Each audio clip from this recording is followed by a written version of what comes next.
And Miguel went and got her, and they thought that he'd just stolen all of Esperanza's money. But instead, he did take her money without talking to her first, but he did not steal it. He used it, and he went and got Abuelita and brought her to Esperanza and her mama, right? Wait, Luis, you need to get out of that stool. That's not appropriate. Also, Amy. Okay, so we're continuing our chapter, the grapes chapter, right? Last, what do we say? Uvas? Yep. That's uvas. Okay. So remember, she wanted to finish the blanket while, when her Abuelita got there, right? So they actually took out the blanket and opened it up that she was crocheting, and it was as long enough to fit on 3 beds, but she hadn't finished it yet because she was waiting for Abuelita. Okay, so as Abuelita is talking about Tio Luis and what happened, Esperanza is crocheting.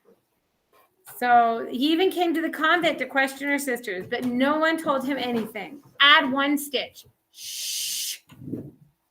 A few months after they left, she had a premonition that something was wrong with Mama. The feeling would not let go of her, so she lit candles every day for months and prayed for their safety. 9 stitches down to the bottom of the valley. Then one day, when she'd almost given up hope, she found an injured bird in the garden that she did not think would fly again. But the next morning, when she approached it, the bird lifted into the sky. She knew it was a sign that whatever had been wrong was better. Skip 1 stitch. Then one of the nuns brought her a note that someone had left in the post-4 box addressed to her. It had been from Miguel. He'd suspected that Abuelita was being watched, so he delivered his notes after dark, telling her of his plan. 10 stitches up to the top of the mountain. Miguel and Senor Rodriguez came in the middle of the night and took her to the train station. It was all very exciting. And Miguel didn't leave her side once during the entire trip. He brought her all the way here. Add 1 stitch. He said that Ramona and Esperanza needed her. He was right, said Mama, her eyes teary again, looking gratefully at Miguel. Mountains and valleys, so many of them, thought Esperanza. When a strand of her hair fell into her lap, she picked it up and wove it into the blanket so that all the happiness and emotion she felt at this moment would go with it forever. When Esperanza told Abuelita her story about all that had happened to them, she didn't measure time by the usual seasons. Instead, she told it as a field worker in spans of fruits and vegetables and by what needed to be done to the land. They had arrived in the valley at the end of grapes, Thompson seedless, red Malagas, and the blue-black Ribeers. Mama breathed in the dust at the end of the grapes, and that's when she got sick. Then it had been time to prune the grapes and get ready for potatoes. Working potatoes was the heart of winter and the cold that dampened the bones. And during potato eyes, Mama had gone to the hospital. There had been no months with names, only the times of tying canes amidst the goats of grapes and gray days that never warmed. But afterwards came the anticipation of spring in a valley pregnant with needs, graceful as asparagus, ripening vineyards and groaning trees. Then early peaches called. Crickets in the fields started their nightly symphonies, and Mama came home. Abuelita arrived during plums, and now the grapes were delivering yet another harvest, and Esperanza was turning another year. A few days before her birthday, Esperanza begged Miguel to drive her to the foothills before sunrise. There was something she wanted to do. She woke in the dark and tiptoed from the cabin. They followed the dirt road that headed east and parked when they could go no further. In the gray light, they could see small footpaths to a plateau.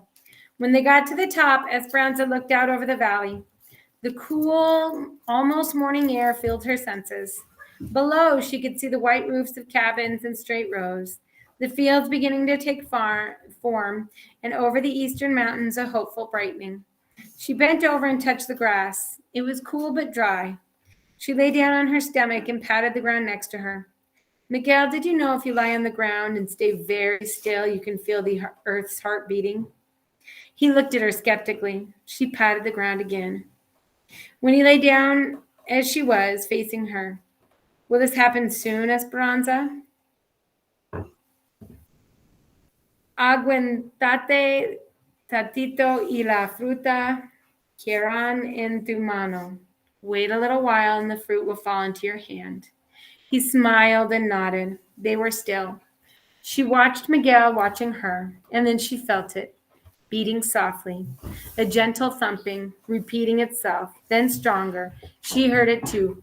Shoom, shoom, shoom, the earth's heartbeat, just like she'd felt it today with her papa.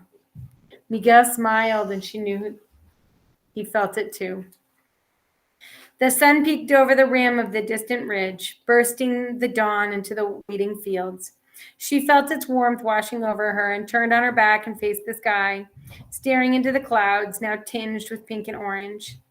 As the sun rose, Esperanza began to feel as if she rose with it, floating again, like that day on the mountain when she first arrived in the valley and closed her eyes. And this time, she did not careen out of control. Instead, she glided above the earth, unafraid. She let herself be lifted into the sky, and she knew she would not slip away.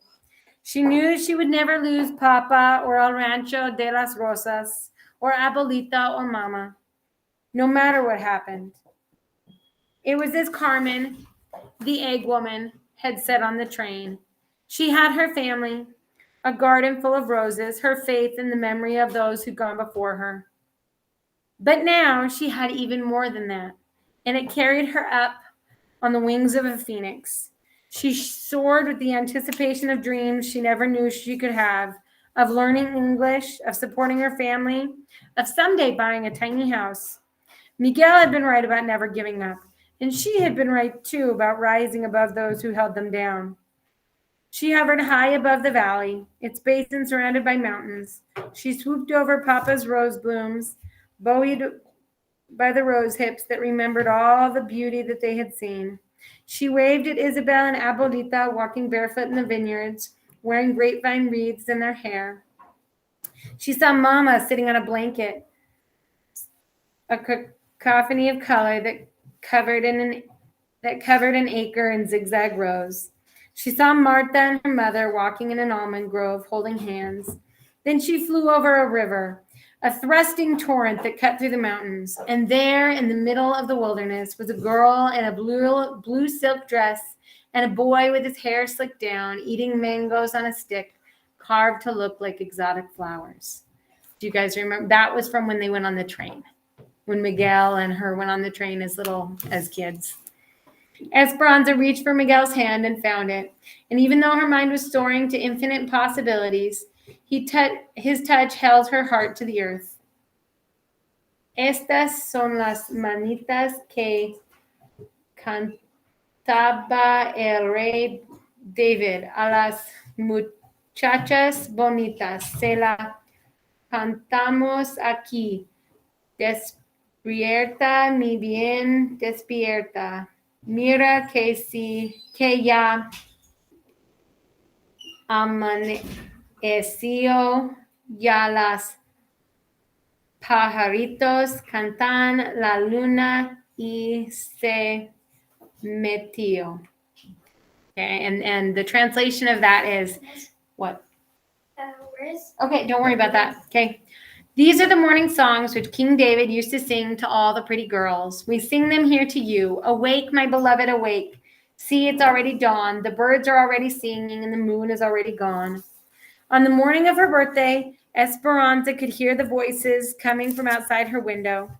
She could pick out Miguel's, Alfonso's, and Juan's. She sat up in bed and listened and smiled. Esperanza lifted the curtain. Isabel came over to her bed and looked out with her, clutching her doll. They both blew kisses to the men who sang the birthday song. Then Esperanza waved them inside, not to open gifts, but because she could already smell coffee coming from the kitchen. They gathered for breakfast.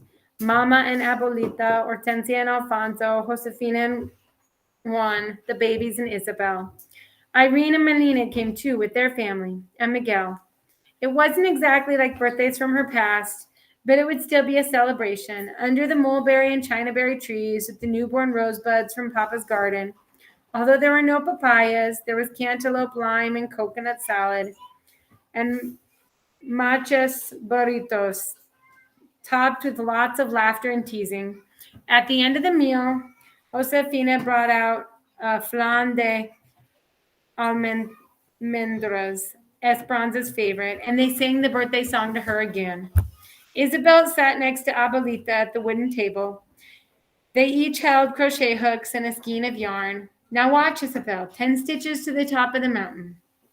Abuelita demonstrated, and Isabel carefully copied her movements. The needle rocketed awkwardly at the end of her beginning rows, and Isabel held her work up to show Esperanza. Mine's all crooked.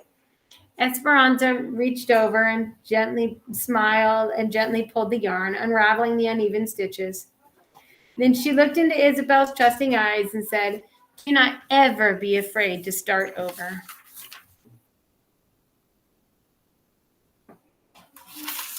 Okay, and that is the end of the book.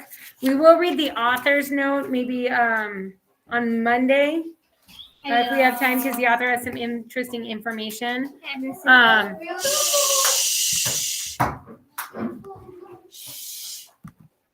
It is not time to go crazy.